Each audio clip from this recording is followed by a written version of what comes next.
Hey everyone, welcome back to the Fantasy Pros Football Podcast. I'm Dan Harris, joined by Mike Tagliere.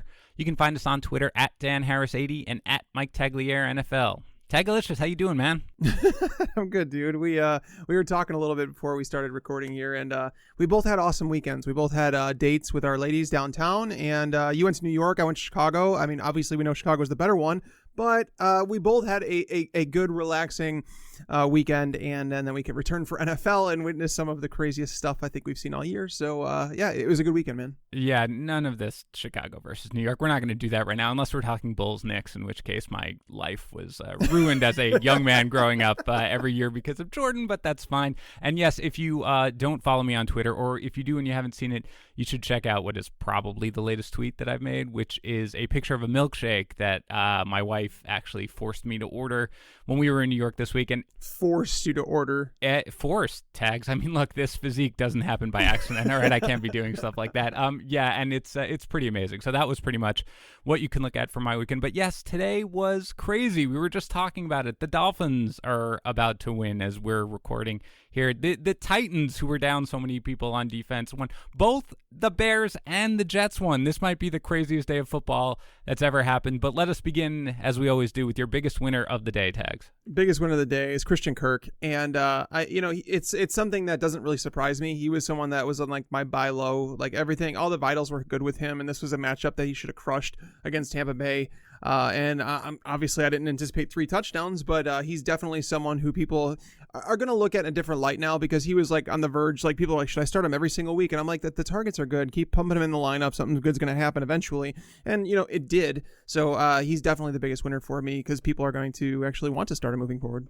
Yeah, Kirk has a monstrous day. He sees 10 targets, 6 catches, 138 yards, and 3 touchdowns. All right, so let me ask you something. You had him, I believe, 27th coming into this week, so that's, wide receiver 3. Let's, whenever I talk about Tags rankings and my rankings, it's always half PPR, because that's what we use. And also, when I talk about wide receiver 2, wide receiver 3, I'm just thinking normally 12-team league. So you have him as sort of a strong wide receiver 3 coming in. Is he into the wide receiver 2 territory yet? He is not there. The inconsistencies with Kyler Murray are going to prevent him from doing that. Murray hasn't looked, I mean, this is my opinion. I don't think Murray's looked very good. I think that volume disguised a lot of his play in the beginning of the year, and then we got further in. It was like, okay, there's a little bit of strides here, but I don't see a difference maker yet. And I'm not saying he can't become that. He really can. But Lamar Jackson is like a different breed. And Lamar Jackson, even though he doesn't have the arm that Kyler Murray does, he's more of a game changer, in my opinion, with the way that he sees the field. But that's my concerns. And when you have guys like this that are struggling a little bit with their accuracy, it's going to affect the pass catchers on a weekly basis. So I can't say I'd put him into wide receiver 2 territory, because that's where that's the territory of guys that you could almost stick in no matter what the matchup is, because you just feel confident playing them. Yeah, no, I agree. And again, he's coming off a game where he didn't do much against San Francisco. So, you've got Kirk as a guy who is certainly in a matchup like this. I assume that most fantasy owners were starting him, because they really just don't get much better than going against the Bucs as a pass catcher. But, generally speaking, I agree there are going to be some ups and downs. I like him going forward as well. I had him just behind you. I agree that he's still outside of the wide receiver 2 territory, but not by much. How about your biggest loser? Robby Anderson. Drop him. I mean, I can't disagree. I was disagreeing for a long time. I didn't start Anderson anywhere, but I have held him every single place. I mean, the bottom line is this, and we'll get into the Jets. The Jets didn't look, they looked fine on offense. They have certain other people we might be worried about, like Le'Veon Bell, but, Jamison Crowder has another very solid day. Demaryius Thomas is a guy who's putting up decent numbers. Robby Anderson, I believe it was 1 catch for 11 yards on the day. And look, he had, at least one, a shot to him in the end zone where there was pass interference, so maybe. But this is a guy really who, regardless of the size of the league at this point, you can just put him on your waiver wire, right? There's no, again, we've talked a million times. The Jets' schedule is remarkable for pass catchers, but the last 2 games have started that stretch, and he's done nothing. So full-on drop, no worries about him whatsoever, right? I mean, against the Dolphins and the Giants, those are like legit 2 of the best matchups you could possibly have. So you can never start him with like any confidence. And that's, we have the fantasy playoffs coming up. So if you're not going to be able to start him with confidence, then why hold on to him? Yeah, no, I agree. Unfortunately, I really have been holding him in pretty much everywhere where I owned him, because I just felt like, they've shown a connection before, Darnold and Anderson. So I would assume that it's coming, but it's just not. Despite the win, the Jets are a disaster. And, other than Crowder and, of course, Bell, who we'll get to, I think you can pretty much move on from everybody on that team. So let's move into my favorite segment. What's your problem, man? So tags. Hollywood Brown. He missed several games with an injury, and he was held in check against the Patriots understandably last week with 3 catches for 48 yards. But catches all 4 of his targets here for 80 yards and a touchdown. You had him 50th in your rest of season rankings. Like, not even a wide receiver 4. Was this just someone who you wanted to see show that he was healthy, or is he still someone who's going to fall outside of the wide receiver 3 range for you? He's outside the wide receiver 3 range. I don't think the upside justifies wide receiver 3 territory. There are guys like Will Fuller that you kind of have to live with the ups and downs of their production and say, you know what, he's not going to produce every single week, but I want those big ones, like the ones that could win me a week. Marquise Brown's had one of those games all year. I mean, there's one game this year where he kind of like went off, and it was back in week 1 against Miami. Coming back in this game, Cincinnati, the matchup was beautiful, but knowing that Lamar Jackson is not throwing the ball necessarily well, this kind of goes back to, I was just talking about Kyler Murray on why you can't really trust Christian Kirk as a wide receiver 2 on a weekly basis, because it's like, for one, he's not getting enough targets. We could say that about Marquise Brown. He's had like 4 or 5 targets in I think 4 games this year that he has played. He's been dealing with a foot injury on and off. He had that foot surgery this offseason. So it's like, is this stuff lingering? There's just like a whole lot of concerns for me with him. Too much of a boomer bust player. He is a rookie dealing with injuries, has an inaccurate quarterback. There's just a lot of things. He has matchups in week 12, 13, 14 against the Rams, the 49ers, the Bills. So, I mean, he's one of those guys where I can't ever say that you should confidently start him. So, I mean, I would rather have guys on my team like Mohamed Sanu, who, he just showed a little bit more with Tom Brady when he came back. If you say that you want to own Marquise Brown over Larry Fitzgerald, that's fine, I guess. But like guys like Jamison Crowder, I just think they offer a little bit more stability. Yeah, I'm fine with that, but I mean, 50th? Where is he going, Tags? Is he moving up at least? Is he into the... He's wide receiver 44 right now, so he moved up, but not very much. All right, man. I mean, I think that's fair. I just think like a guy like Brown, again, who you make a fair point. Again, he has not seen an abundance of targets necessarily, but I just feel like he's the type of guy who, I'm not going to compare him to Tyreek Hill because he doesn't have nearly the quarterback, at least in terms of the passing acumen or anything like that. And he doesn't have the speed or exactly the talent of Hill, but he is a guy who I think he's the type of guy who can succeed without necessarily a lot of targets. And look, I'm not arguing for him to be a wide receiver, too far from it. But I do think that he's a guy, once you get to that range, we talk about it every week, once you get to that range, you're basically kind of just like, man, I don't really know what I'm going to get here. So it's fair to say sometimes that there probably isn't that big a difference between your wide receiver 30, 32 or something like that, and your wide receiver, 50 at this point, because there's just not a lot of stability. But for me, he's a guy who, he cracks my top 40 for me because he's a guy who, in the end, you make a fair point. He's got Houston and the Rams, the 49ers, the Bills, not a great schedule coming up. But I think he's got enough, with his speed, with his potential to be able to do enough, to have even the 1 or 2 couple of shots a game. Sort of like Robby Anderson when Robby Anderson wasn't terrible, like he was this year, right? Like not a guy who you felt great about, but you felt like there was going to be that one play somewhere in there that was going to happen. And so for me, he has a little more potential than a guy who was, when I saw him at 50th, that sort of was jarring to me. But 44th, all right. I think we need to go a little higher, but we can deal with that next week when he goes for, 6 for 120 and a score. Or 3 for 20. It's possible. We'll think about it. But all right, how about Golden Tate here? Tag Sterling Shepard could be done for the season. Tate's got that slot position that we love. He torched the vaunted Jets secondary. I mean, you can barely get any wide receiver to do anything against that secondary. 95 yards and 2 scores. Now he's 39th in your rest of season ranking. So I got to ask, what's your problem with Golden Tate? Yeah, he moved up to 31. Like these things are like really quick in terms of like when we find out about Evan Engram, when we find out about Sterling Shepard. He's someone that moved up. I have him at 31, so he is up higher than that. But I'm really still not excited. I'm marking him as one of my sell highs. He is getting the targets, but it's more like a glorified Jamison Crowder. I don't think that he's going to score touchdowns at this high of a rate for the remainder of the season. He has matchups. So first off, he has his bye in week 11. Then he's going to come out of that and play the Bears, who have been really good against slot receiver. Buster Skrine has actually been really good. The Packers have been really good against slot receivers. And then you go to the Eagles, and I know everybody thinks the Eagles suck, but they were really good against slot receivers this year. So it's like the next 3 matchups, including a bye. So over the next month, I don't think he's going to be anything better than like a low-end wide receiver 3. So I consider him a sell. I mean, if you can get through like those weeks, great, because he has Miami and Washington in weeks 15 and 16. He could be a league winner if you have a first-round bye. But again, it's getting through that next month. If you're someone that needs to make the playoffs and you're relying on him for like wide receiver 2 production, I don't think you're going to get it. Yeah, I got to be honest. I have no problem with 31. 39 to me struck me as... Yeah, it was a little low. No, it's fine. It's fine. I mean, look, you make a good point about it, the rest of the schedule, but in the end, 39 definitely struck me. I mean, he's a wide receiver. He was coming into this week, and a guy who you're going to start as a wide receiver 3 in half PPR leagues. Again, that's what we're talking about. So that especially gives a little boon to his value. But yeah, for me, look, that's around where I have him. I think I have him 29th probably rest of the season. So we're right in line now. So we're simpatico at this point. But again, 39 was just the one that struck me. But like you always do, you just kind of take the wind out of my sails because you're like, oh yeah, I moved that guy up to basically where you want me to have him. So great, Tags. We're off to a fantastic start. But let's get into the games. But before we do, we just finished week 10, or by the time you're listening to this, week 10 is pretty much over. So the unfortunate reality is that a bunch of you are either out or close to being out of the playoff push in your season-long leagues. But you don't need to worry about that because there's FanDuel. With FanDuel, you don't need to worry about injuries or busts or anything like that. It is a new team each week with none of the hassles of season-long fantasy. And if your Week 10 matchup is over, you can just spend tomorrow night playing FanDuel. Do you think Josh Gordon's going to have a big debut with the Seahawks? Is Matt Breida going to dominate touches in the 49ers backfield over Tevin Coleman? With FanDuel, you get to go with the guys you really like in any given matchup. And this season, there are more ways to win than ever because FanDuel has more ways to win cash prizes and once-in-a-lifetime experiences during every single game, every single week. And now FanDuel is offering a great promotion to new users. You can get $20 in site credits when you deposit $20 or more. You'll get $5 in credits each of the next 4 weeks.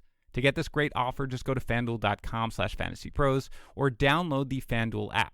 That's FanDuel.com/FantasyPros. And we also have a separate great $10 offer going on with FanDuel right now that gets you access to all of our premium content and tools for 6 months. That's a $65 value. All you need to do to claim that offer is go to fantasypros.com/offers and make a minimum $10 deposit as a brand new FanDuel user. Again, that's fantasypros.com/offers for 6 months of unlimited access to our premium offerings. All right, Tags, let's jump into the games here. As always, we will start with the Thursday game, Raiders 26, Chargers 24, a game that will most likely be remembered for like the worst 2-minute drill or whatever Phillip Rivers was trying to do at the end of that game. But let's start with the Raiders here. Josh Jacobs, 16 carries, 3 catches, 101 total yards and a score. Tyrell Williams, his 5th straight game with only 3 receptions. When he doesn't score a touchdown, he's usually not worth starting, maybe a borderline wide receiver 3. But how about Darren Waller here, Tags? 3 catches for 40 yards, just 7 catches in his last 3 games. I understand it's tight end. There's 8 of them, maybe 7 if Ingram is done, that we can kind of trust. But is Waller at least sliding down to the back end of that? Or are you just basically saying, look, he'll probably bounce back to what he was doing a few games earlier in the season? Yeah, I happen to think he's someone that's going to bounce back. He might be one of the better buy low guys. I am worried about 7 targets over the last 2 games. That's a floor that we didn't know he had because he was a guy that was seeing consistently like 7-8 targets a game. But on the schedule, I was looking at that for streamers looking like moving forward, and they play the Bengals next week, and that's just a matchup that you target with every single player that you potentially can, and then after that it's against the Jets. So there's 2 matchups there that you're really not concerned about. The team should be able to move the ball. Tyrell Williams doesn't look like he's playing at 100%. Even if he is, he doesn't look very good. Zane Jones still learning the offense. I just think it's been like by happenstance that he hasn't really produced. I do believe it'll come back at some point. Derek Carr is playing competently, not doing a whole lot fantasy-wise, but, I mean, again, Waller is one of those 7 or 8 tight ends that you could just kind of stick in your lineup every single week and understand that he's no sure thing, but he's like just outside that elite tier. Yeah, I agree with that. I mean, again, without Ingram, there's 7, and he's certainly within that, but he is definitely moving from, I don't know, 3rd, maybe 4th, because I had him above Ertz for a little while, down to more like the 6th or the 7th range. And again, Tags, out of curiosity, do you have Josh Jacobs now as an RB1 in half PPR leagues? Josh Jacobs, he is trended towards that territory. I have him. I know. He was outside. Where is he? I have him at RB12 exactly right now. All right. I'm going to accept that then because I saw he was outside and I was thinking about what's your problem, man, but instead I'll let you, since I knew, of course, that you would move somebody up because you always do, and steal my thunder. Let's move on to the Chargers here. I think Melvin Gordon is like all the way back here, Tags. I mean, 22 for 108 and a score plus a 25-yard catch. Again, is he officially an RB1 rest of season? Yeah, it seems like this is back. He's right there with Josh Jacobs, and I was kind of teeter-tottering those guys back and forth, and like, I think you can go either one. I think Gordon probably has more upside because he plays in an offense that's somewhat underperformed to this point. It's almost just like they have too much talent on offense to continue to waste it. It was a tough matchup against Oakland, and to know that Melvin Gordon goes in for, over 100 yards on the ground and a touchdown, it was just the second time this year I think the Raiders have allowed like an RB1 type performance to a running back. So yes, he's definitely back. Austin Eckler getting 2 touches through the air, 6 touches on the ground.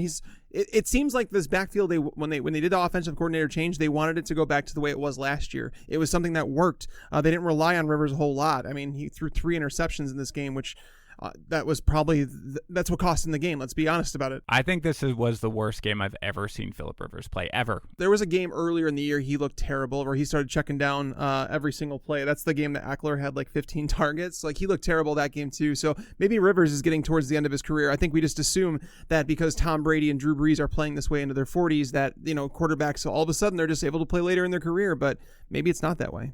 Yeah, he definitely wasn't looking good. But let's talk about the pass catchers then. Keenan Allen, he does see the targets again, 11 of them. He catches 8, just 68 yards though. And Mike Williams, who you were down on and then you forgave because of his air yards, just 3 targets, 2 catches though for 55 yards. Any takeaways from the receivers? Are they pretty much where you thought they were? I mean, it's so frustrating to see Keenan Allen continue to struggle to put points up. I would still buy him in fantasy leagues.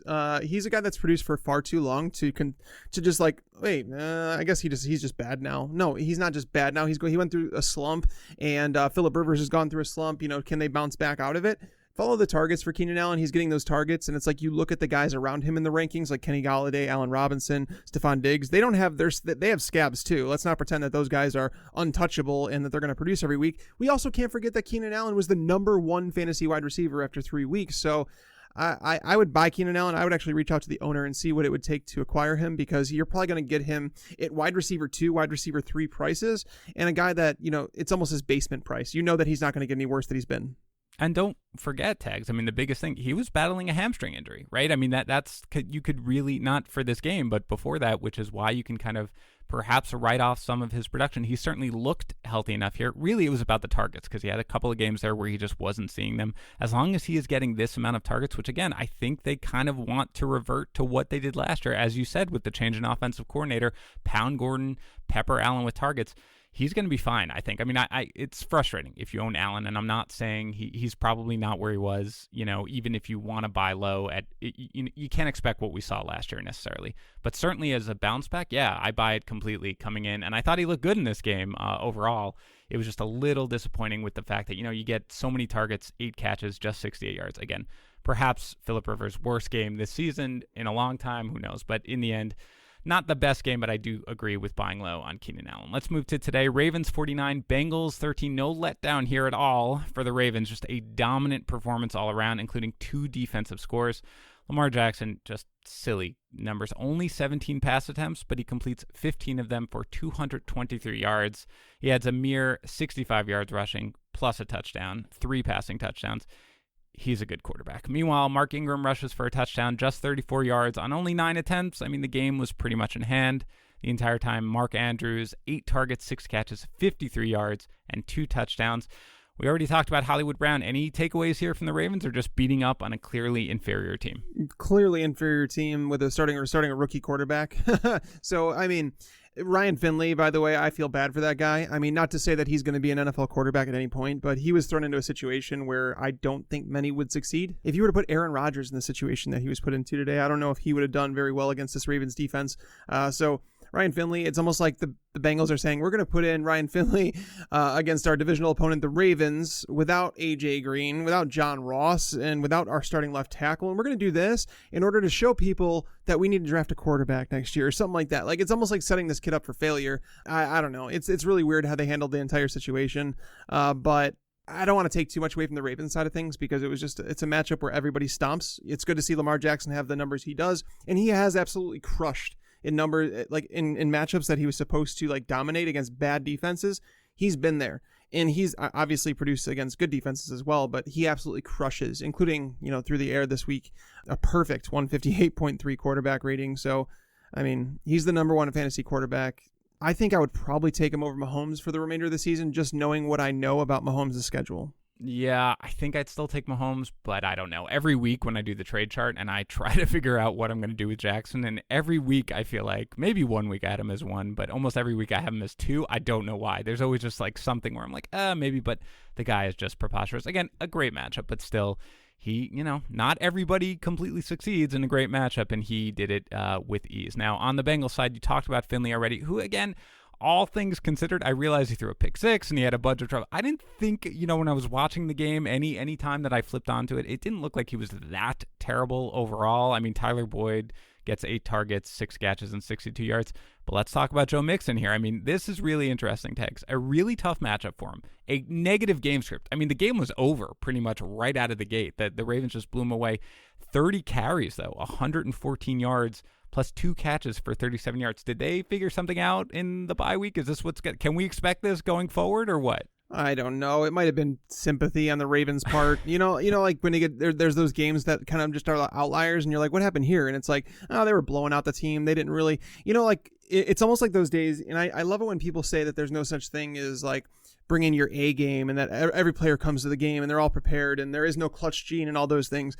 There are certain times, like Dan, I used to work in the finance industry, when auditors would come to your job and they'd come in there and they're there for the week. Everyone is on their toes. Everyone is thinking clearly. Everybody is like ready to pounce, and they're like, prepared for it, right? And then there's other days where it's like, it's a Monday, everybody's coming off a long weekend, or a Tuesday, whatever the case may be, and everybody's a little lackluster. And this could be one of those games where it's like the Ravens jump out to like, a 3 touchdown lead, and it's like, we don't really have to be on our A game here. So it could be one of those situations. I'm not going to put too much into it because this offensive line is crap. I don't think going from Andy Dalton to Ryan Finley helps anything. So yeah, I don't want to take too much away from it. So I'm going to go and look at the pass routes that Mixon ran to see if they kept him on the field more. Because if they did, that's definitely a step in the right direction. But I don't want to take away too much right now. I mean, I think that's fair. For me, it was just the sheer volume. Regardless of the success about it, 30 carries. I mean, that's crazy to me. And again, maybe it was just like, look, we don't want Ryan Finley to just get his butt handed to him nonstop this entire game, so we're just going to run the ball since we know we're going to lose this one. That's fine. But he obviously did look good. And yeah, of course, I'm sure the Ravens kind of, once the game was over, kind of set. I mean, RG3 played in this game. They clearly were not putting up their best effort from the start to the finish because they didn't need to. But in the end, I don't know. I'm kind of encouraged here. I'm hoping that in the end they at least realize that whatever they're going to do, the offense has to run much more through Mixon than it has been, considering they added Ryan Finley. So I'm hopeful that Mixon's value is going to rise significantly after this. I mean, I'm not saying value him that way in the trade, but I'm hopeful that this is a trend and a sign of things to come. Let's move on to the Browns 19, Bills 16. The spread on this game was the Browns -3, which looked ludicrous to me, and it shows you that Las Vegas knows everything. Baker Mayfield said he was going to force feed Odell Beckham Jr., and he did. He saw a season-high 12 targets, but just 5 catches, I believe, for 57 yards. Another tough matchup for Beckham here. But the schedule lightens up a bit going forward. Is he sticking at, I believe you had him 12th in your rest of season rankings. Is that where he's sticking? Is there anything you want to take away from this game? Yep. I want to tell people that, yes, I was high on Beckham at the beginning of the year. Yes, that turned out to be wrong. I also admitted 3 weeks ago that Beckham was a sell. Like, some people, he still had that name brand value, and I said he has 3 matchups with Stephon Gilmore, Chris Harris Jr., and Tre'Davious White that they're going to be brutal. Like, I recommended you could have actually benched Beckham last week. This week was another tough matchup, but I wouldn't have benched him. But going forward, things get a lot easier for him, so he's back in the buy column for me. So it's like, I'm following this stuff. Baker Mayfield throws for 2 touchdowns. It's the first time that he's done that all season long.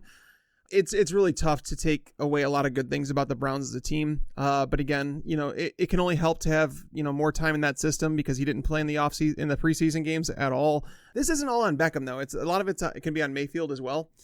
So yeah, I'm buying him because again, we look at these wide receivers that are around that territory that I mentioned before, the Galladays, the Allen Robinsons, the Diggs, the Ridleys, the John Browns. They all have warts. They're all guys that they do have things that, have they performed to this point better than Beckham? Yeah, they have. But at the same time, that doesn't necessarily mean for future performance. So I'm buying Odell Beckham.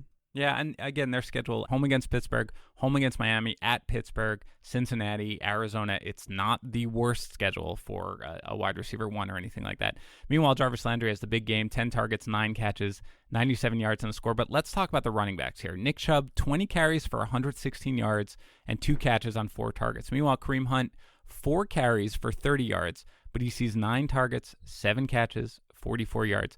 Chubb actually played 80% of the snaps here. Hunt just 58. But how do you feel about this backfield? I mean, that's a lot of work for Hunt in his first game back. Yeah, that's like a 66-33 timeshare, which is obviously it's still Nick Chubb still is getting the majority of work, but the passing down work is big. And I say that because a full PPR format, Kareem Hunt actually outscored Nick Chubb today, and that's going to hurt. So like, Nick Chubb wasn't always like heavily involved in the receiving game. Like he was involved, but if he's going to start losing some of that pass down production and Kareem Hunt's going to see double the targets he does, Nick Chubb's floor goes that much lower. So he's someone that you have to put in that conversation and say, is Melvin Gordon a better guy to own going forward? I mean, I don't know if I'm ready to go there yet, but we at least have to consider that in a conversation.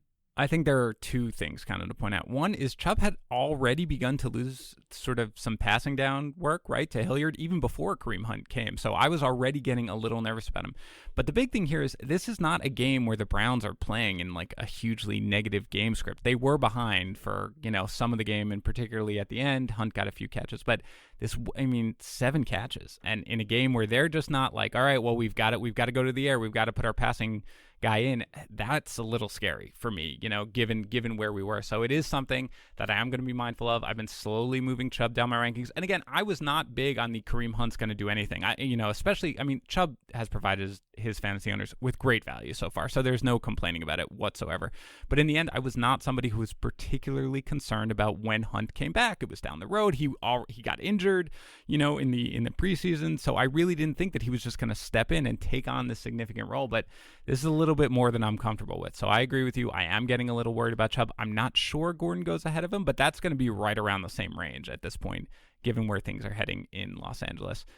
Let's go to the Bills here. Did we jump the gun a little bit on Devin Singletary? 8 for 42 on the ground, plus 7 targets, just 3 catches, 8 yards through the air. We were both, jumping him up in our rest of season rankings. How are you feeling about him now? Well, it was funny because we talked about him on the DFS show this week, and Bobby talked to me about Singletary as a potential cash play, and I was like, it's all about removing as much risk as possible. And I mean, while I do believe that Devin Singletary has the starting job moving forward, I don't think they're going to totally ignore Frank Gore. It doesn't help that they didn't, run a whole lot of plays this week. The running backs combined, I think it was just for 13 carries this week. That's not going to get it done. This tends to be a lower scoring team. Like the Bills aren't a team that's going to throw up 30 points on the board very often. So I've actually looked a little bit closer at the situation, and I'm like, you know what? I'm willing to move on from Singletary. He did lead them in touches again. He had 7 targets. He only caught 3 of them. So that's not bad. That's fine. He's going to go up against Miami next week. So maybe you just wait and play him against Miami and then sell him after that game, because their playoff schedule is brutal. Like, if you want to win a fantasy championship, you're not going to do it with Devin Singletary. They are going to play against the Baltimore Ravens, the Pittsburgh Steelers, and the New England Patriots over weeks 14, 15, and 16. Those are all terrible matchups. Like, he's a guy that could break off a big play, but we could say that about a lot of different running backs. I have him as the number 30 running back remainder of the season, so I moved him down a couple spots based on this game, but I was always hesitant to move him up to begin with.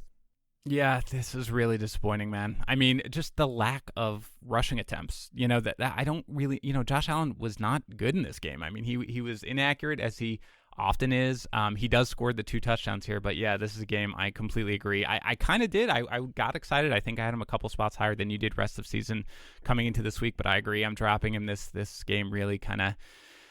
It was really disappointing for me, because I expected him to do a lot more, at least in terms of touches. I get that he got the 7 targets, but the fact that it's just 11 touches overall, really kind of a downer. Tags. Nothing too exciting otherwise. I mentioned Josh Allen has the 2 touchdowns. John Brown, 11 targets, 5 catches, 77 yards. Cole Beasley, 6 targets, 4 catches, 74 yards. Anything here in the passing game, or feel like we could just move on? I feel like we could probably just move on. John Brown just continues to get what he does. He hasn't gone crazy or anything like that, but he's been pretty consistent he's in the wide receiver 2 territory. Absolutely. He's been so much more consistent than I ever thought he would be, honestly. And it's nuts. It's crazy. Every week he's just sort of delivering a pretty high floor performance, which I really love, because again, you and I are both huge fans of Smokey Brown. He appeared on the podcast a couple years ago, so he's a really good guy, so we're rooting for him, and it's nice to see him have such success particularly when he has a quarterback who's so inaccurate. He just is able to get it done week in and week out. Now, before we get to the next game, I want to remind everyone that we are giving away a signed Dak Prescott helmet over at fantasypros.com/contest. You can get all the details there. But to be entered, just leave a review for the show in Apple Podcasts or on Stitcher and send a screenshot of that review to contest@fantasypros.com. Now, that signed Dak Prescott helmet comes from our good friends over at Pristine Auction. Now, you surely know about them by now. It's where you should be going whenever you are looking to buy sports memorabilia of any kind, or really almost anything at all, because they have hundreds or even thousands sometimes of auctions every single day where you can bid on a ton of great items. And because they have so many auctions every single day, you get these crazy, amazing deals. I mean, yesterday I saw a signed Amari Cooper jersey for $61.42 and a Tyreek Hill signed Chiefs helmet for $122. That signed Cooper jersey, the signed Hill helmet, every item at Pristine Auction is guaranteed from only the most trusted sources, and it is free to register and free to bid. You only pay money when you win an item. So go to pristineauction.com. That's PRISTINE auction.com, and use our promo code FantasyPros in the registration field when you sign up. You get a free $5 credit, and that lets them know that you heard about them from us, which is part of the reason that we're able to do things like the Dak Prescott helmet giveaway. All right, Tags, let's move on to our next game here. Falcons 26, Saints 9. That's why you don't fire Dan Quinn, Tags. Like we've been saying, keep that guy around. He gets his team fired up for these games. I mean, this is just football. I don't know. You shrug. Devonta Freeman knocked out this game here with an ankle injury. He gained just 48 yards. I haven't seen anything yet, Tags, on the severity of it, but he was missed the vast majority of the game. So I don't know if you have either, but by the time you're listening to this, you'll probably know more. With Ito Smith on IR, Brian Hill rushes 20 times for 61 yards. He also catches a touchdown pass. I'm sure you guys are going to get into that on the waiver wire show. So let's just focus here on the passing game. Kind of disappointing. I mean, Matt Ryan does throw for 2 touchdowns, just 182 yards through the air. His 2 touchdowns, one to Hill, the other to Austin Hooper, who also left this game with a knee injury, and I'm not sure the severity on that one. Julio Jones sees 9 targets, just 3 catches for 79 yards. It was supposed to be a tough matchup here with Marshawn Lattimore, but Lattimore left the game in the second quarter with a thigh injury, and this is the 6th straight game without a touchdown for Jones here. Meanwhile, Calvin Ridley has a huge history against the Saints. We all kind of expected big things from him, held totally in check. 47 total yards, which includes his rushing yards, just 3 catches. What are your thoughts here, Tags, on the Falcons offense? Again, they win the game, but it's not particularly a good story. Did Lattimore not end up returning? Because I know he left, and I didn't know if he ended up returning to that game or not. I thought that he missed the rest of the game. We're doing this right after the game, so it's hard for us to double check. I thought that he left in the second quarter and did not return. Okay, I'll have to check the snap counts on that, because it's like I try and keep my eye on all these different games, and it was more of like when I was watching that game, I got bored with the Falcons offense. Like honestly, I was hoping for the Saints to make it a comeback. So because the game script went a lot different than I think everybody expected it to. Like Calvin Ridley was someone I liked this week because I felt like the Falcons were going to throw the ball 45 times. Obviously that didn't happen. The Saints offense just was flat, man. I mean, Drew Brees double clutching, like he it was almost like he was unsure of himself every time I watched him throwing the ball, outside of times that he was targeting Michael Thomas. Ted Ginn had a couple times where I thought one's a clear-cut drop. The other one I think he could have had. Ginn had a really bad game, and unfortunately I think he cost me money in DFS. Yeah, you talked him up big time now this week. You were all on him. Yeah, I liked him as like a tournament play, and in some tournaments I did really well, and if he would have hit, then it would have been like legit, like a chance at winning tournaments. But it is what it is, and it's fine. I think Alvin Kamara and Latavius Murray are both guys that I'd be willing to buy in fantasy football right now. I think basically coming off the games that they just did, they only had 9 carries combined. Kamara did see 10 targets, but Latavius is a guy that's probably locked into, it's that Ingram role, that, that 8 to 12 touches per week in a higher scoring offense. Kamara he's still getting I'd say 60+% of the work, which is plenty. I'm going out to see what I can get Kamara for and Latavius, because there are owners out there who were worried about Alvin Kamara coming off the ankle injury, and with Latavius Murray coming off the big performances that he did with him out of the lineup. So I'm going to go and see if I could buy those guys. Did he look 100% to you, Tags? Kamara? I mean, I know he caught all the passes. All right. He looked fine to you then in that game? I thought he looked good to me. Yep. All right. The only thing I was worried about with Murray, and again, they were behind here, so it could have been slightly game script. I mean, Kamara outsnapped him 52-16. I mean, if that's the level that Murray's going to get, I'm not sure whether or not unless he's basically getting a touch nearly every time he's out on the field. I wanted to see him get, be on the field a little more. Again, it was a negative game script for the vast majority of the game, so that could have been it. And maybe he can survive if whenever he's on there, he's going to get the ball. But to me, that was a little bit worrisome. Not enough, though. I agree. This is not a game where I'm worried about it. It's weird, man. I mean, the Falcons sacked Breeze 6 times. They had 7 sacks coming into the game. It was just something that really completely unexpected. But, on the Betting Pros podcast, which was, the Falcons were getting 13 points at the time we recorded it. And our guest, Adam Burke, he basically said he just could see this as a game where the Saints come out really flat, off a bye. They've been on a major roll. They could kind of look past this. So maybe that's exactly what happened here. But definitely not a good game. But I agree. There's not all that much to read into it. Jets 34, Giants 27. Huge game for Daniel Jones. Let's start with the Giants here. Huge game for Daniel Jones, 308 yards and 4 touchdowns. But Saquon Barkley, a terrible game, 13 carries for 1 yard. I had to triple check that was true. 13 carries, 1 yard, plus 5 catches for 30 yards. Now, I did see that he apparently went for x-rays after the game tags. I'm not even sure on what. Was it his ankle? Because he looked like he was limping a little bit. I don't know if you've seen anything on that. It says that he was banged up in the loss, but I didn't see anything on this in terms of like any details. He was seen entering the x-ray room, but that's all I'm seeing. But this could be a situation where it's like, our team's going to learn their lesson and like not allow players to dictate when they come back. If it's an actual high ankle sprain, maybe that's why Saquon Barkley hasn't been as effective as he was last year. This is a team that, I don't want to say that it's better offensively. I don't know if Daniel Jones, if I can classify him as better. I think he's been somewhat inconsistent. I don't know. He was someone that as I'm watching that game, I'm like, Saquon Barkley's going to be one of the best buy lows in football. But, coming off the game a little bit dinged up, maybe that's something to be concerned about because this team is obviously going nowhere fast. Yeah, I mean, he hasn't looked all that great. I mean, he had that big, catch against the Cowboys, but other than that was generally held in check. So it's something where, you obviously, let's see what the injury news is. It's hard for us to comment on it now. If he's not, I mean, look, if they're going to throw him out there right now in a lost year, you're going to assume that he can't really do any major damage to himself, but hopefully he shows a little more something soon because this was obviously a disappointing effort. When 13 carries for 1 yard is really something that, I'm still convinced it was a typo, even though I watched the game and he never gained any yards. Still, look, how about Darius Slayton here, Tags? 14 targets, 10 catches, 121 yards, and 2 touchdowns. We've talked, let's assume Sterling Shepard is out for the year here with the concussion stuff. Obviously, could come back, but let's just assume that. I mean, Evan Ingram they have a bye next week, so, everybody could recover. But if both those guys are out, let's just say that, or even if just Shepard is out, is Slayton a guy who maybe fantasy owners can kind of rely on? I mean, they've got Chicago, Green Bay, and Philadelphia upcoming. Yeah, the Chicago game, you don't really want to bank on him for production in that game because he's like the type of guy that's been living off some big catches, right? And the Bears haven't consistently allowed that. Like, you can beat the Bears. The Bears are definitely beatable in that secondary. Kyle Fuller kind of shows that consistently. Minka Fitzpatrick can be beat deep. But, looking at the schedule they played and knowing that they haven't allowed many big fantasy wide receiver performances, Slayton is someone that I'm willing to sell high on. It's a 14 target game. I mean, you should be able to get someone to buy him off your fantasy team. Like, if you go and pick him up off waivers, just look and see who the other teams were that were trying to acquire him and say, hey, I saw that you bid on him. What would you be willing to give me for him? I'd be willing to sell high because Daniel Jones has just been too inconsistent to rely on fantasy receivers against. Do we get Sterling Shepard back at some point? I don't know. It seems like Evan Ingram will come back at some point. Saquon Barkley's going to score touchdowns at some point. There's just so many variables with this team that I want to disconnect myself from bad football teams if I can help it, and this is clearly not a good football team.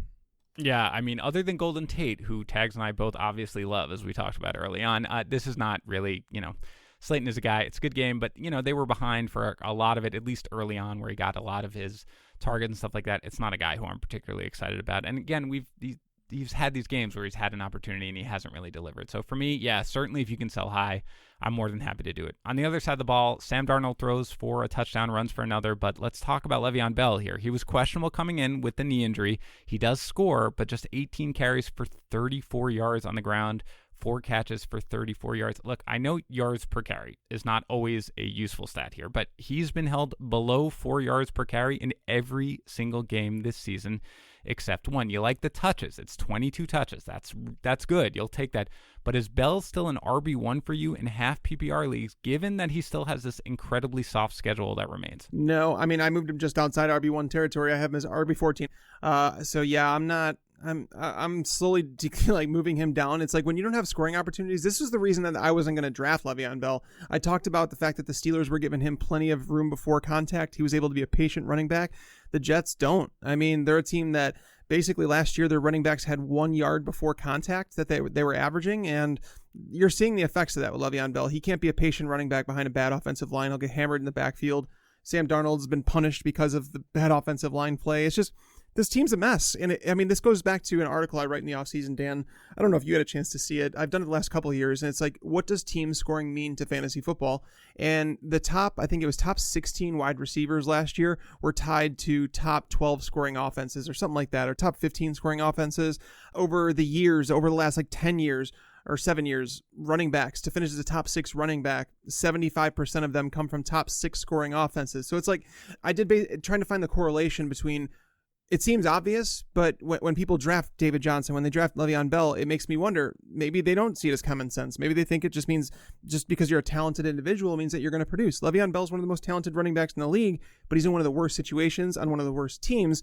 And, same can be said, I don't want to say that Robby Anderson is one of the most talented, but you're seeing the effects of a bad football team play into their fantasy performances. And that's why, as I mentioned with Slayton, I'm trying to distance myself from bad football teams. And again, to be fair, he's 13th. So he's an obvious starter for both of us going forward. This is not something where you're like, oh my God, get rid of Bell, whatever you can do. Because again, he's going to get the volume. He's going to get the catches. I mean, not that many in this game, 4, but he's going to get that going forward. But yeah, I mean, look, Bell's running style is pretty much the antithesis of what you want for this Jets football team, because the offensive line is so abysmal. If you're waiting for holes to open, you're just going to be waiting there the entire time. I mean, it really doesn't work there. But again, he is going to see enough volume. He'll get the goal line work as long as he's healthy going forward. So again, I agree, just outside of RB1 range, but not somebody who you're running away from or anything like that, like fantasy owners seem to want to do, but hopefully the touchdown assuages their doubts a little bit. Titans 35, Chiefs 32. This is a very exciting game. There's a lot to break down here. Let's start with the Chiefs.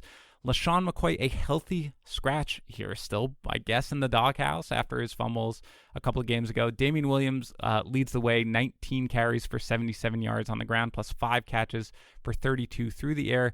He does fumble, but, I mean, Darrell Williams saw just 3 touches. So do we have the clear-cut back in Kansas City with Damien Williams now, or what? I am not jumping to conclusions here. So LaShawn McCoy, they said after the game that this was a planned absence and that it was a planned rest day for him. It sounds like a load of crap, but at the same time, Damien Williams fumbled, and that's why LaShawn McCoy lost this job, right? Like, he was running with that starting job, and it wasn't what of a timeshare, but still, he was the starter, and he lost it when he fumbled. But knowing that Damien Williams fumbled the ball and lost that fumble at a pivotal point in the game, that the Titans, granted, the Chiefs' defense was horrendous. Like, they're a big part of the reason they lost. The Chiefs should not lose when they score 32 points, but the Titans were missing a lot of players on defense. So I'm not going to, if you have LaShawn McCoy, don't drop him just yet. I'd say hang on to him. Let's see one more week of how this plays out.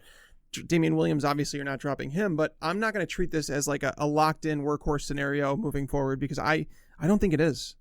Yeah, I don't think you can ever get to that point where you're going to feel that way with the Chiefs. We've just seen it too many times. I mean, every week we would talk about who do we have higher this week, Tags, McCoy or Williams. So, yeah, I do not in any way buy the planned rest day. I don't really think that's how football works necessarily, but I get the excuse. But either way, yeah, Williams fumbled, and that's just, man, just don't blow the chance when you have it. And he wasn't terrible, and he got carries after that, but certainly that's not what you want to see. The passing game, meanwhile, is lit, as the kids say. Patrick Mahomes throws for 446 yards and 3 touchdowns, 1 to Tyreek Hill, who sees 19 targets, catches 11 passes for 157 yards, 1 to Travis Kelce, who catches all 7 of his targets for 75 yards and has another touchdown negated by a penalty, and 1 to McCole Hartman, who catches his lone target and just basically outruns the entire Titans defense for 63 yards. I'll be honest, Tags, we could talk a little bit about Sammy Watkins, but I got to keep it moving, so we're going to move on here to the Titans. Corey Davis inactive here. Just a tidy little 188 yards rushing for Derrick Henry on 23 carries. He's just a beast. Don't worry about the fact that he doesn't catch a whole lot of passes if you're in a PPR or half PPR leagues. Ryan Tannehill throws for 2 touchdowns, 1 to Anthony Firkser, 1 to Adam Humphries at the end of the game to win it. A.J. Brown, just 1 catch for 17 yards on 4 targets. Really disappointing. Anything to discuss here on the Titans? So should we just say that the Titans' number 1 receiver just doesn't produce? Can we say that? Is that basically what we should? Yeah, I'm totally there. I mean, we've watched this with Corey Davis like the last couple of years, where it's like the number one receiver. Mike Vrabel before the season said there's not a competition here, that Corey Davis is by far our number one receiver, and the production doesn't show that, right? And now that we see AJ Brown, I actually played AJ Brown in a cash lineup today, and I'm kind of regretting it. So I mean, to see like towards the end of the game, he was getting targets. It's frustrating for sure. And to know that the Titans won, if you were to tell me that the Titans were going to score 35 points, I'd be like, okay, Derrick Henry's going to have some value, but who else? Like, I want to find out who else is going to have value. JuJu Smith wasn't that guy. Adam Humphries wasn't that guy. AJ Brown wasn't that guy. And it's like, okay, I'm just going to admit defeat on this game and say, whatever. Don't trust Titans moving forward.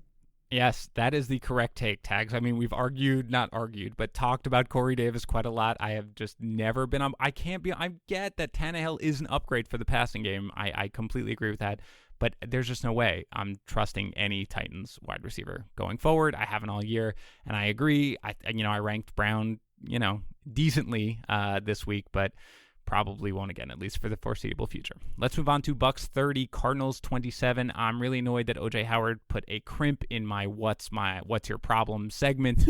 He sees 7 targets, catches 4 of them for 47 yards and a score. That was Jameis Winston's only touchdown on the day, so disappointment here. Mike Evans 4 for 82, Chris Godwin 6 for 74. Again, both disappointing. I mean, I know the yardage is fine, but, of course, this is a great matchup. And Patrick Peterson actually leaves this game, I believe, with a hamstring injury, or maybe that developed later in the game. But either way, I don't really want to talk about the passing game. Bad game. Let's talk about the running game here. Peyton Barber and Ronald Jones each see 11 carries. Both of them score touchdowns. Barber 11 for 43 on the ground. Jones 11 for 29 on the ground, but Tags, Jones sees 8 targets, catches all of them for 77 yards. He did lose a fumble in the game, but I mean, that involvement in the passing game, how are you feeling about Jones here? They have the Saints coming up, not a good matchup, but how are you feeling about him going forward? Well, it worries me that he fumbled, because after the fumble, that's when we saw Peyton Barber get the goal line carries, and that was like, oh no, did this happen? Did we lose it? It worries me a little bit, to be honest with you. And I was someone that I wanted to move Jones. I was like, oh, if he gets 15 touches in this game, I'm moving him into my top 24 running backs the rest of the season. This offense is high scoring. I know the offensive line isn't great, but again, being attached to that high scoring offense means a ton to running backs. But knowing Barber equaled him in carries, that is absolutely concerning. I'm not going to sit here and say that Ronald Jones deserves 8 targets per game in the passing game. I don't think he's an elite receiver or anything like that. He's not a James White. He's not a Christian McCaffrey. So yeah, I'm a little concerned coming off this game. I know that fantasy-wise, he had a fantastic game. He hit in DFS. He turned out to be a much better play than David Montgomery. But there are definitely warning signs. Yeah, for sure. I mean, he did see roughly 50% of the snaps. Barber about 27%. Ogumawale 27%. But yeah, that fumble might have changed things, which is really disappointing because he got off to the great start right off the bat. So yeah, it is something to monitor. Jones is still the back to own, of course, but this looked like it was about to be the breakout game, and you might see, another owner. One thing I'll say, another owner may see the just stats, the raw stats in there that he scored a touchdown, that he put up, over 100 yards total. It might be somebody who you can sell if sort of, they're not digging deep enough, because it's not somebody who I feel comfortable with going forward. Particularly, again, they get the Saints coming up. That's a really tough matchup for running backs. Now, for the Cardinals, look, we talked about Christian Kirk, so that's good. So again, let's stick with the running game here. Look, it's a tough matchup against the Bucs, okay? But Kenyon Drake, 16 touches, just 41 yards, not good. But it's a lot better than David Johnson, 6 touches for 8 yards and a lost fumble. Drake saw 63% of the snaps. Johnson saw 45% of the snaps. Tags, what is happening in this backfield? It's gross. I thought it would be somewhat of a timeshare, and I had people tell me that I was an idiot for thinking that David Johnson's the clear superior back, but he's aging. He's up there in his career. I don't think people realize how old David Johnson is, but he's getting up there. He's playing through injuries right now. A back injury, that's the thing. I've dealt with back injuries throughout my life, and to the point where I had to have major back surgery, and it's not something that gets better overnight. There's going to be good days, there's going to be bad days, but Kenyon Drake's a very capable running back. But David Johnson seeing 6 touches in a game. I mean, he practiced all week. He deemed himself 100%, which is crap. We knew that. All right, let's put a number on it here, Tags. I don't even know where we put him in the rest of the season ranking. Is like that's what I'm going to ask you. Look, okay, I'm not going to hold you to it because next week I'm going to call you out on whatever you've done anyway. But let's talk about it right now. You had him 16th coming in. I had him 18th coming in. Right now, I'm forcing you to say, okay, Tags, given what you saw here, maybe it's going to come out. He's much hurt.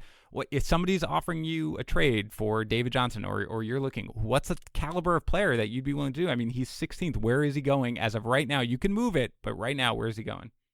19th running back. I'm going lower, Tags. I'm going lower. I'm going lower. Name some players you'd take over him. I got to be honest. Right now, because I don't think he's necessarily helped, I'll take Phillip Lindsay over him. I'll take David Montgomery over him. Yeah, David Montgomery, I would, yes. That's the territory that I'm at, though. Like, that's basically, I think you're right in the conversation. Like, I don't think I would take Lindsay over him just yet, but it's close. Yeah. No, I mean, that's where he's going right now. It's just not somebody who I'm willing to trust at this point because he just, whatever this is, healthy running backs or running backs who are going to be able to contribute week in and week out don't put up games like this. I don't care about the matchup. And again, it's just, he wasn't getting the touches anyway, so I highly doubt he's fully healthy. So regardless, let's move on to the best game that anybody's ever seen. Bears 20, Lions 13. Let's start with the unstoppable force that is the Bears offense. A little bit of a slow start for Trubisky here. He does wind up with 3 touchdown passes despite just 173 yards. 1 to Tariq Cohen, 1 to Taylor Gabriel, 1 to Ben Broniker. Allen Robinson does not find the end zone here, but 9 targets, 6 catches, 86 yards. Hard to ask for too much more, but let's talk about the running game. You mentioned David Montgomery. It's a soft matchup. He gets 17 carries, just 60 yards on the ground. I mean, Tags, he's got one game with more than 67 yards rushing all season. Is he really an RB2 going forward? He is, just due to the workload that he's getting. I mean, getting, 17 plus touches per game, like basically every single week over the last 2 months. That's basically where we're almost at with it. There was like one hiccup in there, but that's basically where we're at. I don't really care like what offense you're in. You're going to be in RB2 territory most of the time. And in a matchup like this, we expected a lot more. But it seemed like the Lions were willing to sell out and say, we're going to make Trubisky beat us. And to be fair, on Mitch's part, like I've been hard on him this year, and like he has been bad. But this was a game where he looked like the 2018 version. And I'm not saying that that's like it's not a guy that's going to win fantasy championships, but he looked like a competent quarterback, a guy that could put it in the vicinity of his wide receiver, give them a chance on the ball, a lot of one-on-one situations. There were actually a couple drops in this game. Taylor Gabriel had 2 drops. Tariq Cohen, I can't remember if Cohen had 1 or not, but Trubisky played a competent game, and he did exactly what the Bears were hoping he would do all season. It's a shame that it didn't come until week 10. But yeah, I mean, overall, just competent game from the passing game. Allen Robinson walks away with 6 catches for 86 yards in a tough matchup against Darius Slay.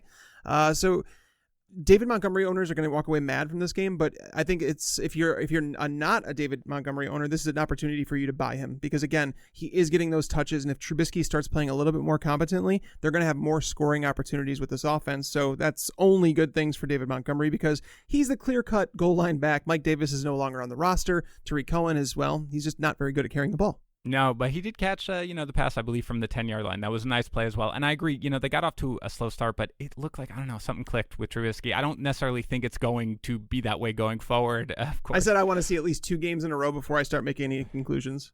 Yeah, but it was like somebody getting really hot, just somebody who's like all of a sudden things looked like they slowed down a little bit because he did make a couple of really nice throws there. On the other side of the ball, I mean, you have no Matthew Stafford here. Tags, he's got fractures in his back, I guess. I don't know whether or not that means he's out for the season. I mean, he wasn't even declared out for this game until right before, so I don't know necessarily if he's going to come back. Ty Johnson leaves the game also with a concussion, so really not a lot of good stuff offensively. Jeff Driscoll does what he can. He throws a relatively late touchdown pass to Kenny Galladay.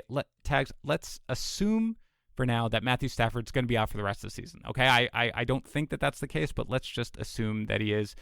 What is the effect on the wide receivers? You had Galladay 14th. You hate Marvin Jones anyway. He was 37th. How far would they fall if you're getting rid of Matthew Stafford here? You know what's funny about this is that I'm now known as like the Marvin Jones hater, but I was actually higher on Marvin Jones than I think like 90% of analysts coming into the year. I said that the gap between Galladay and Marvin Jones shouldn't have been as big as it was. But I'll take on that note. But looking at their upcoming matchup against Dallas, that's a tough matchup. Washington, anybody can get it done against them. Chicago, tough matchup. Minnesota, not as tough as people think. Tampa, and then Denver in week 16. That Denver in week 16 is bad. That's like a killer for Kenny Galladay because he's going to get Chris Harris Jr. I mean, I would probably, if Stafford was out for the year, but I know you mentioned it's probably not likely, but if he was out, I'd probably move Galladay down to wide receiver 24 territory, 23, 24, and then Marvin Jones would be he'd be wide receiver 4 territory. That's fine. I mean, he already is for you, Tags. Don't even, don't try to sugarcoat it. No, he's borderline. He's right there at 39. No, that's fine. And again, I have no idea. I mean, you just fractures in the back, which he may have played through last year as well. I don't really know what's going on necessarily there. Driscoll wasn't that terrible. He was able to sort of put up at least a few competent numbers. But again, Galladay did very little until the very end of that game where he caught that touchdown. So it is a little worrisome. Meanwhile, I don't know. Let's assume Ty Johnson is out with a concussion. Do you want any part of the backfield? Do you think J.D. McKissic takes it? Or is it just somebody you're like, it's going to be Paul Perkins and J.D. McKissic, and I don't really want a part of it? They might sign Mike Davis off the street. Yeah? If the Bears cut him, that would make a lot of sense. Yeah, there's been a lot of things they could do that would make sense, and they haven't done. I don't think that McKissick's going to carry that load. No, I think they're going to sign someone, and they grab Bo Scarborough. That's not the answer either. So Mike Davis is probably the answer. All right, let's move on here to the late games. Dolphins 16, Colts 12. Just an ugly game all around. Really nothing from the Dolphins offense here. Fitzpatrick throws for just 169 yards. With a pick, he does run for the lone touchdown for the Dolphins here. He left at some point late. I don't know if he was being evaluated for a concussion, but it didn't look like he was standing on the sidelines at the very end, so it looked okay. Devontae Parker does see 10 targets, catches 5 of them for 69 yards. And Kalen Ballage sees 20 carries, but rushes for just 43 yards. I mean, is there anything you want to say about the Dolphins offense, Tags? I mean, is there an area to throw up? I mean, I'm not with you right now, so there might be. But in the end, look, Kalen Ballage, he's 24 touches, and it's not like it was a good matchup or anything like that. It's a difficult matchup against the Colts, who are pretty good against running backs. So is it somebody who you're like, look, I realize that he's not particularly good. They have Buffalo next, then Cleveland, then Philadelphia. I assume Kalen Ballage is not somebody who you need to worry about despite the volume. Yeah, no, you have bye weeks coming up, and that might be a killer. But I mean, Kalen Ballage ain't it. The good thing is that they gave him 20 of the 22 carries in the team. But I mean, 2.2 yards per carry. It wasn't a good matchup against the Colts, but this guy just continues to be like the most inefficient runner of like maybe all time. Like we're approaching like worse than LeGarrette Blount at his age, like 29 season. Yeah, but on the bright side, Tags, I don't think that he actually ducked out of the way of any targets well, in this game. Good. So let's look at some positives for him. Yeah, look, when we're spending our time talking about Kalen Ballage, I think we can safely say there are no real fantasy takeaways from the team.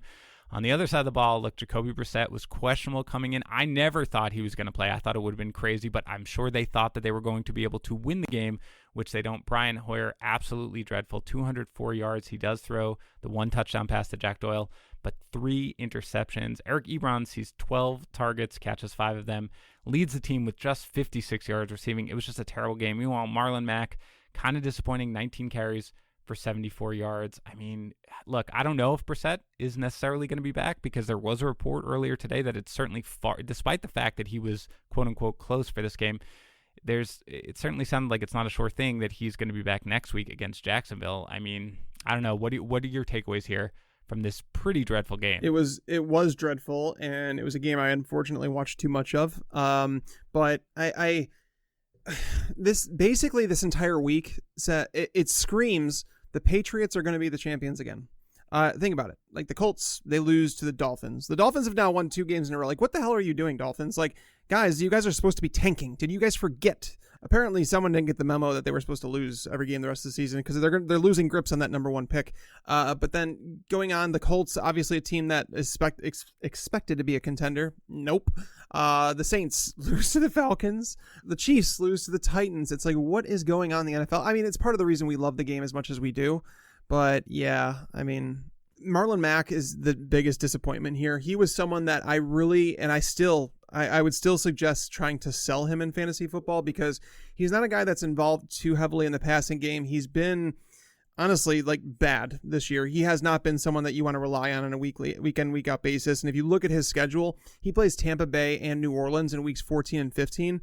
Those are 2 of the worst matchups for running backs in the schedule right now. And those are the first 2 weeks of the fantasy playoffs. So Marlon Mack is someone I was looking to say, oh, he's going to be a sell high, but I'm willing to sell at even middle prices with Marlon Mack. Yeah, I like it. This one really kills me because it's a game where they really needed him to, kind of carry the load, and he couldn't. And it's really disappointing in that one. So certainly, Jacksonville, Houston, Tennessee, the Bucks, and the Saints, it's just not a great schedule for a guy who really couldn't get it done in a matchup where not only was it a soft matchup, but it was a matchup where, you knew that they needed him to come through with that big game. So really disappointing there. Let's move on to the Packers 24, Panthers 16, a game that was played largely in the snow, so you can do with that what you wish.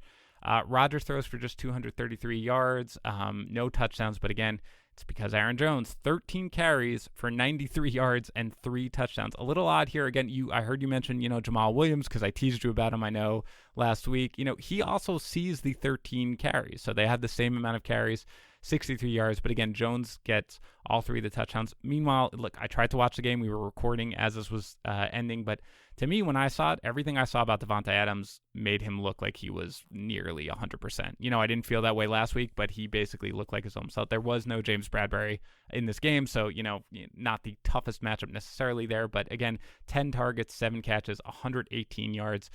What are your takeaways here on the Packers side of the ball? That Allen Lazard continues to impress, and he's someone that should be rostered. Like Marquez Valdes-Scantling is someone that I suggested you drop last week, but Lazard is a real thing. Like, he's a guy that's getting trust from Aaron Rodgers. When Rodgers gets in trouble, he goes to, like, obviously Davante Adams is still that guy, but Lazard is the biggest takeaway I had from that game was that Allen Lazard is trusted by Aaron Rodgers. He continues to play more snaps. I don't really even care if Marquez Valdes-Scantling has, like, a few more snaps than he does because they're getting him on the field in different ways.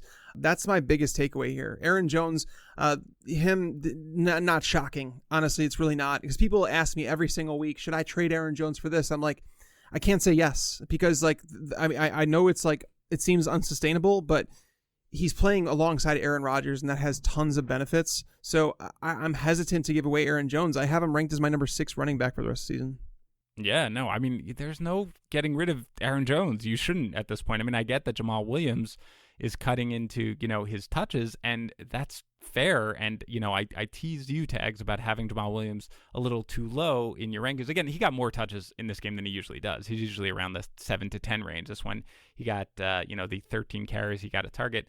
But there's no reason to be worried about Jones whatsoever. I mean, he's a maybe top 5 back, top, 6 or 7 at the absolute worst. He's a true stud. Lazard, by the way, 6 targets, 3 catches, 27 yards. So obviously not the biggest game, but there was at least one play that I saw where Rodgers was in trouble, and you could see that he trusted Lazard to go where he needed to go at that very play, and the announcers were commenting on it. So I'm not overly excited about Lazard, but I would say to the extent there is another receiver to own in Green Bay, it is Lazard. Definitely over MVS, definitely over Allison or anything like that.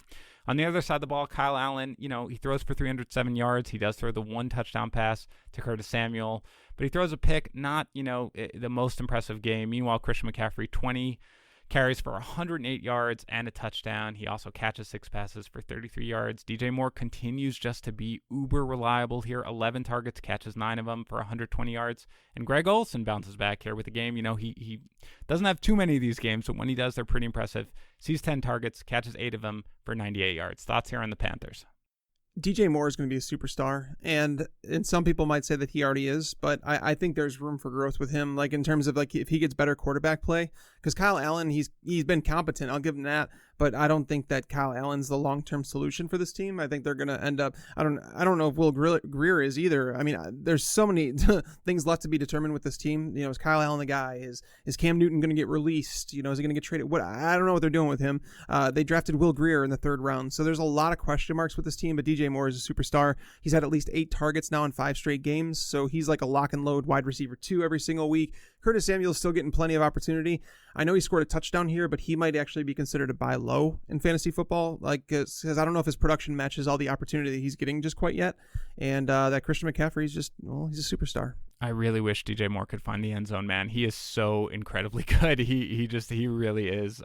So, that's certainly the only bugaboo really with him. But, kind of like Leonard Fournette, you'll take all the production that comes, even if it's not with the touchdown. Let's finish up here with the Steelers 17, Rams 12, a game that finished not long ago. I'm just laughing at Jared Goff. Yeah, no.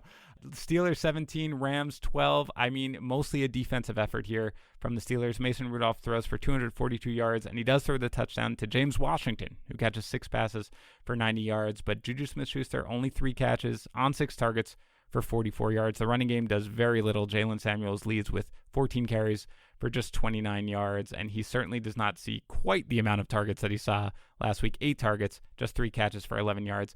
I mean, it was an ugly game, Tags, but any takeaways here from the Steelers? Don't trust them. That's the correct take, just to be clear. Yeah, I mean, sometimes, by the way, just to be clear, sometimes I just wait because I know Tags could probably talk for like 10 minutes if I let him go forever.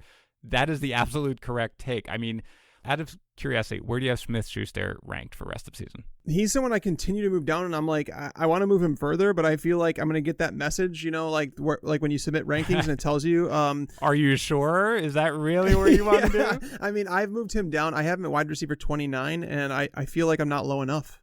Oh, dude. I mean, you're talking about not being low enough. I think I still had him 18th coming into this week. You had him 24th. I completely agree. I can't even articulate why necessarily. And again, somebody called out, I think both me and Bobby, because of where we ranked him this week, and we gave our reasoning. But in the end, yeah, dude, there's just not anybody who can really feel good. When Connor's in there, I think you can feel fine about Connor. But overall, yeah, I completely agree. It's not a team that you want to trust. Not a great matchup. I mean, the Rams have a tough defense. They were coming off the bye here, but still, yeah, it's definitely not. Meanwhile, the Rams offense, Jared Goff, 243 yards, 2 interceptions. He also loses a fumble. Gurley sees 12 carries for 73 yards. Malcolm Brown gets in there just for 5 carries for 10 yards. On the receiving side, I mean, Robert Woods has a decent game here. There's no Brandon Cooks, 11 targets, 7 catches, 95 yards. Gerald Everett continues to kind of work his way up towards that maybe circle of trust. 12 targets, 8 catches for 68 yards. But Cooper Kupp, 4 targets, 0 catches in this game. I mean, has Minka Fitzpatrick just completely transformed this defense? Or, I mean, is this just, look, the Rams have huge problems offensively and we can't really trust them anymore? People might look back at that Minka Fitzpatrick trade and I remember when it happened and people are like, the Steelers are idiots. They're going to finish as a terrible team and what are they doing? And I mean, at the time I'm like, yeah, I mean, I understand the thought process, but Minka Fitzpatrick's a proven talent in the NFL. We have first-round busts all the time. So, I mean, if the Steelers had conviction that they were going to have a chance this season, I had no issue with it. Minka Fitzpatrick has been a godsend to that defense. I want to say that he has 5 interceptions now since he joined the team. He has 2 forced fumbles, a fumble recovery. It's never ending, and it seems like he's always in the play. A superstar, man, a difference maker, a true difference maker. And I'm sorry to those that are listening because there's going to be a lot of people that are going to razz me about this. But I posted it on Twitter this weekend, and I got some fascinating responses. A lot of people giving me excuses for Jared Goff. But now going over his last 17 games, Jared Goff has thrown 18 touchdowns. Over the last 17 games for Mitch Trubisky, he has thrown 22 touchdowns. And if you go back, and some people are like, oh, well, Tags, you're being a Bears homer. And I said, whoa. This is not a compliment for Mitch Trubisky. This is the exact opposite of that, as a matter of fact. It's more pointing out how bad Jared Goff has been. And so many people have talked about, well, Goff has a team that they score rushing touchdowns, and they do this, and they do that. And I'm like, are you guys really going to try and find every excuse for Jared Goff not to perform? Is that what we're doing? I mean, they had 2 weeks to prepare for this game. I know it was on the road. I know it's the Steelers. It's a tough matchup, but this is supposed to be Sean McVay's offense. Jared Goff, the first year and a half playing for Sean McVay would not have had a game with no touchdowns. They wouldn't have pulled him off the field for Blake Bortles like they did today. Yeah, in the end, look, once that offensive line, took the significant downgrade that it did this year, he has just been a complete, I mean, again, and it dates back somewhat to last year, like you said, but really, he has just been a different quarterback. This entire offense cannot roll, and it's just, it's all bad, Tags. I mean, you're starting Gurley every week, correct? I mean, I want to put things into perspective. You're still starting Todd Gurley every week, right? Yes, he actually had a really good game considering. Yeah, I mean, 12 carries for 73 yards. You're certainly not going to argue. Against the Steelers, too. Yeah, against the Steelers, too. And you're still going to start Robert Woods. I mean, he's obviously, this is one of his better games, but you're starting Cooper Kupp despite this, and you're probably starting Robert Woods most weeks. Is that fair? Yeah. Robert Woods has moved down into wide receiver 3 territory for me. I agree. Where, but with Brandon Cooks out of the lineup, it definitely, increases his stock. But, we're going to see Cooper Kupp back at it next week. It's just funny to me that Blake Bortles scored more points than Cooper Kupp today. I mean, look, though, that's going to happen. No, it should not happen. Look, I'm trying to be positive. Tags. Well, anyway, look, no, it's fair. And again, it's been the Rams' offense is nothing like what it was last year. But certainly it still has players you're going to throw out there week in and week out. All right, that's going to do it for today's show. Thanks again to our sponsor, FanDuel, where you can get $20 in FanDuel credits by going to FanDuel.com/FantasyPros or go to FantasyPros.com/offers for 6 months of unlimited access to our premium offerings when you deposit $10 to FanDuel. Also, thanks to Pristine Auction, who sponsors our Dak Prescott helmet giveaway. Remember, they have a ton of auctions every day where you can get all sorts of fantastic items for your man cave. Just go to PRISTINE auction.com. And don't forget to use the referral code FantasyPros for a $5 voucher. Enjoy the rest of your Week 10 football, everyone. Tags and Bobby will be back to talk you through the waiver wire.